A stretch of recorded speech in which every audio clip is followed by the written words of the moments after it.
Hello বন্ধুরা, আমরা নদীতে অনেক দিন পর নৌকাতে উঠলাম।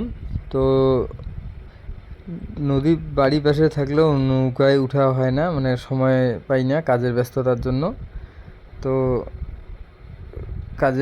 কাজে গেছিলাম, কাজের ফাঁকে ওই যে মামা নৌকা চালাচ্ছে পাশে, এই যে আমি নৌকায় মাথায় আছি, দেখাবো অবশ্যই। তো এই যে আমার সঞ্জু, দীপু। নৌকায় উঠলে অবশ্য ভালোই লাগে, জল অনেকটাই নদীতে। বাড়ি ওই যে সঞ্জু হাসতেছে। এই যে কই আমি, এই যে আমি, এই যে দেখো নৌকায় পার হয়ে যাচ্ছি আর শেষের দিকে।